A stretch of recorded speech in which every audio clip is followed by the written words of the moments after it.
Hello and welcome to CineMaine, where we look at films that are connected to Maine, whether they be set in Maine, filmed in Maine, or have any other loose connections to the state of Maine. With Steven Spielberg's latest film hitting theaters this month, Disclosure Day, I've decided to look over the most recent film he directed before this one, The Fabelmans. A film he also wrote and produced alongside Angels in America creator Tony Kushner. The movie is essentially a fictionalized account of Spielberg's own experiences growing up, following its protagonist, Sammy Fabelman, who discovers a passion for movies at a very young age, and the film follows his life as a child in the early 50s all the way through his late teens in the mid-60s. Obviously, the film's connections to Maine aren't through the setting or filming locations, which consist of California and Arizona in both regards, along with the film's early scenes being set in New Jersey. But if you've seen my reviews of these films, you already know that one of the two connections to Maine is through the composer of the film's musical score. Someone that has composed the music for a lot of Spielberg's films, John Williams. Despite primarily growing up in New York, he did spend plenty of summers in Bangor growing up, on account of his grandparents on his father's side owning a department store there. To top it all off, while I was doing research for the last film I reviewed, I discovered that his father has an IMDb page listing his birthplace as Bangor, while his Wikipedia page lists it as Rockland. Turns out his dad was also a musician, a drummer in fact. I've said in the past that I'd heard rumors that John may have learned to play the piano during his time in Bangor, but I couldn't find anything confirming that to be true. Well, learning that his dad was a drummer while his grandfather organized an orchestra in Bath has me convinced that he did learn to play the piano during those summers in Bangor after all, which I think is really cool. We know this is definitely one connection the film has to Maine, but believe it or not, there is another. Getting into spoilers for the film's final scene, Sammy gets an offer to work on Hogan's Heroes at CBS. The show's co-creator Bernie Fine gives Sammy the opportunity to meet one of his favorite directors, John Ford, a filmmaker who in real life was born in Cape Elizabeth and grew up in Portland, even attending high school there. Apparently, many decades after he passed away, there used to be a pub named after him in Portland known as Bull Feeney's. Bull being a reference to his football player nickname during his time playing high school football, with Feeney being a reference to his real last name. His own filmography in real life was quite extensive, starting during the silent era in 1917 and continuing all the way into the latter half of the 1960s, becoming prominently known for directing a lot of westerns during the second half of his career. While both of these connections are a bit loose, to the point where I can only give this film 2 chickadees out of 5, as John Ford isn't in the film very much, it is still one of the most memorable scenes in the film. Not only does Lynch know how to make this character funny, but he also makes him a little intimidating, as well as very no-nonsense and straightforward, commanding a great sense of authority and knowledge on the subject of filmmaking when talking to Sammy. Knowing that this was Lynch's final role before unfortunately passing away following the effects of the LA wildfires last year, does make the advice he gives to Sammy Fabelman hit differently. You could say this became Lynch's epitaph, his last bit of wisdom to give to anyone out there who wants to make their own movies someday. There's something very special about that, and it's awesome that he got to work with Spielberg before passing away, even if it was just a cameo at the end of one of his films. But how appropriate that it's in a film that's essentially about filmmaking. This is definitely the most autobiographical film in Spielberg's entire filmography, and it's one he'd been trying to make for over 20 years before it finally came out, having started developing the script with his sister Anne in 1999. It took as long as it did for the film to enter production for very personal reasons, citing that, and I quote, "My big fear is that my mom and dad won't like it, and will think it's an insult and won't share my loving yet critical point of view about what it was like to grow up with them." Yet, despite having this fear for so long, he later revealed when the film came out that both his parents wanted him to make a movie about their lives before their deaths. Sadly, that ended up not happening, having lost his mom in 2017 and his dad 3 years later. I point this out because there's a part of me that gets why it took so long for Spielberg to finally get around to telling his story. The film explores not only the highs of him discovering his passion for movies and filmmaking, but also the lows of what he and his family end up experiencing internally during his teenage years, and how that interconnects with his own passion and pursuit of becoming a filmmaker. The parts of the film that cover said lows make me understand why he was hesitant towards making this film for so many years. It's kind of a long story, so bear with me on this. Getting into spoilers, this movie starts early in Sammy's childhood, with his parents taking him to the movies for the first time to see the greatest show on earth. No, literally, that's the name of the movie. I didn't make that up, it's a real film and everything. A film that has a train crash scene that mesmerizes young Sammy. It's only a model. Yeah, I know, but it was the 50s. Sammy is so mesmerized by this part of the film that it makes him want a model train set for Hanukkah. And luckily he gets one that Sebastian Bach and Patrick Swayze would have fought over in another universe. He of course uses the train set to recreate that scene over and over again. Things eventually get out of hand and his dad tells him that he needs to take better care of it. He agrees to let him crash it just one more time, and his mother buys a camera so that they can film it upon realizing what inspired Sammy to do this. This becomes Sammy's first ever short film. There's a touching scene of him watching this with his mother in his closet. His attention to detail and editing is incredibly impressive for someone who's 5 or 6. It kinda reminds me of my own imagination at his age. He continues making more movies afterwards, even getting his 2 younger sisters to act in the majority of them, and the more he does this, the more creative he gets at this. This continues even as the family moves from New Jersey to Arizona, getting consistently better at it over the years. Even getting his friends in the Boy Scouts to act in a World War II movie he makes, something we all know Spielberg himself became insanely good at during adulthood. Bit of a side note here, but I got a pretty big kick out of discovering that the actor who played Cheese on Reservation Dogs is in this part of the film. That was a good show, and he was really funny in it. He's pretty funny here too, but anyways. Sammy also films a good chunk of this camping trip that his family takes with his father's work friend Benny at around this time. Shortly afterwards, his grandmother on his mom's side passes away. His mother gets noticeably depressed by this. His father gets him an editing machine to make the post-production process of his films go more smoothly for him, but insists that he make a camping trip movie to show his mom in an effort to help cheer her up. Which Sammy agrees to, and there's a tonal shift that happens at around this part of the movie. Without giving too much away, he discovers something during editing this film that kinda changes the way he looks at his family, let's just say. I know it may seem hypocritical of me to be vague about this since I've kinda given a lot of this film's plot away already, but it's a major bombshell for anyone who hasn't seen this movie yet. This is a moment that basically creates a loss of innocence in Sammy. This is where I start to understand why Spielberg was hesitant to make this film during his parents' lifetimes. What Sammy discovers ends up shocking him so much that he keeps meticulously reanalyzing the rest of the footage after this absolute bombshell drops in his mind. Very much like how some of us look back on past memories differently from how we used to after certain things happen in our own lives that change our perception of said events. Not to mention that the way he backs away from his desk afterwards could honestly be a meme.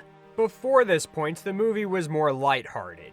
It had occasional serious moments, but was overall more happy-go-lucky and even had plenty of genuinely funny moments. Including one scene where he's making his World War II film. The direction he gives his lead actor really highlights his attention to detail in regards to the film he's trying to make, and the response from the lead actor is pretty funny. So you want me to, like, act and stuff? Like I'm sort of sad or something? Yes! But the movie starts to take itself way more seriously after Sammy makes this discovery, which slowly eats away at him over time. When he finally does show his family the camping film he made, you can tell he's really not enjoying it nearly as much as everyone else is. And even after showing his World War II film to his fellow scouts, you can tell he's trying hard not to think about it, judging by how he straight up gives his mom the shaft after she tries to tell him how incredible his film turned out. He eventually gets in an argument with his mom that leaves her realizing there's something clearly bothering him. I like that Sammy decides to show his mother what's eating away at him rather than just straight up tell her. Both the acting and visual storytelling here are perfect. There's something ironically tragic about how his mother learns what he discovered too. It mirrors the first time she watched one of her son's short films. There's a striking parallel in how one scene is a very positive memory that serves as the beginning of something beautiful, while this scene is much more heartbreaking for both characters that serves as the beginning of an ending to something. Spielberg's own description of his experience growing up with his parents as being loving yet critical really starts to click with me big time here. The movie's tone gets angstier for a while after this, and understandably so. His family has to move again due to his father's job as a computer engineer, but his father's work friend Benny stays behind. Without giving too much away, Sammy is angry at Benny for reasons that are perfectly understandable. Even Benny admits he has every right to be angry with him. But like most people in Sammy's life, he's impressed by his talents as a filmmaker and believes in his dream of pursuing filmmaking so strongly that he still gets him an incredibly thoughtful going-away gift, which Sammy does begrudgingly accept. Yet he never uses this gift upon moving to California. He was so shaken by what he discovered that he put his passion for filmmaking on the back burner for a while. It isn't until he's nearing the end of high school when his girlfriend gives him the idea to film Senior's Ditch Day that he finally picks the camera back up, albeit one her father uses. The tone does lighten up a bit going forward, despite some negative things that still happen to Sammy here and there. I point all of this out because it would have been so easy for the film's tone as a whole to come off as all over the place, but what makes the events in this film believable are two things. One is, of course, the acting, which is perfect all throughout. I'm not surprised that both Michelle Williams and Paul Dano were nominated for Oscars for their performances as Sammy's parents, Mitzi and Bert. This is honestly some of the best work I've seen from either of them. Michelle Williams does a great job at conveying the guilt and sorrow that Mitzi experiences. You can tell she deeply cares for the people in her life and shares a deep regret about how certain actions of hers did hurt those around her in ways that she clearly never intended. The movie makes it pretty clear that Mitzi has her own things she's clearly working through, and it would have been easy for her performance to feel too over the top in these scenes, but she, along with Spielberg's direction, both find the perfect balance of getting these aspects of her character across without ever making it feel embellished. I noticed that Sammy takes after her quite a bit when it comes to his own creative side, as she herself is quite the gifted pianist. He also takes after his father when it comes to his workaholic approach on the movies he makes, a characteristic his father definitely has when it comes to his own job in computer engineering. Speaking of which, Paul Dano is also great as Sammy's father, Bert. Unlike Mitzi, who's more free-spirited and spontaneous, he's more rigid and logical.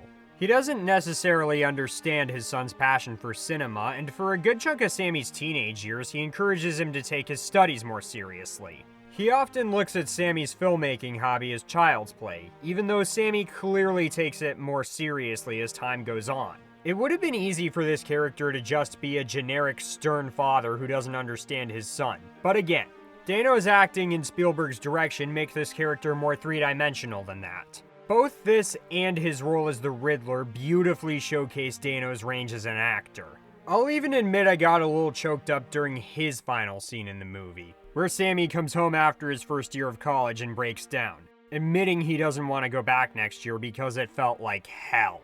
I didn't have the easiest time in college either, so I identify with Sammy a lot here, and Bert is incredibly kind to his son here. I like that even though he admits to not understanding his son's passion for movies, he can still tell that his own work ethic towards filmmaking is something he got from him, and he has a great deal of respect for that. Telling him that it's okay if he'd rather pursue a career in filmmaking than continue going to college, because at the end of the day, what he wants the most for his son is to be happy, and therefore he should pursue whatever will make him happy, which is what any loving parent should want the most for their kids. Gabriel LaBelle is also great as Sammy Fabelman. He does a great job making Sammy's passion for filmmaking rather infectious, and I liked seeing how creative he got with some of the effects in the films he was making the older he got, along with seeing that fancy editing machine he got as a gift. I've only ever edited videos on computers, so seeing how such a process was achieved before those existed was something I got a kick out of. He does a great job capturing the drive and focus one has when getting heavily involved with their own creative projects, and he also does a great job in the film's more serious scenes also. Even actors who are only in the film briefly give memorable performances. Judd Hirsch is incredible in a very brief role as his great uncle Boris, who is just as creative as Sammy and his mother, having worked in the movie business during the silent film era. Something that definitely piques Sammy's curiosity. I love the scenes of the two of them bonding with each other, and you can tell Boris has a deep understanding of Sammy's creative drive. Seth Rogen is also great as Bert's work friend Benny. He does, of course, do the laugh that I think he might be contractually obligated to do in almost everything by this point. Do the roar. But this is still a departure from what I'm used to seeing him do. He's still allowed to be funny, of course, but it's nice seeing him not do his usual shtick for a change and take on something that's a little more dramatic. He does a good job at getting you to like his character, despite admittedly contributing to the inciting incident that causes Sammy's personal life to unravel. Which brings me to the second thing that makes this film's events believable. Even when the film is at its angstiest, it never comes off as condemning towards anybody. It would have been easy to portray certain characters as just black and white bad guys considering some of the things they do, yet the movie instead makes a point that while some people may end up doing bad things that do end up hurting the people around them, that doesn't necessarily make them bad people overall. Sammy's parents are both very complex, and despite whatever issues end up going on between them, you can tell that deep down they do still care not only about one another, but they're both incredibly supportive and encouraging towards Sammy as well. I guess if I had any minor gripes with this film, I would say the film's momentum does slow down a little bit once Sammy gets to high school.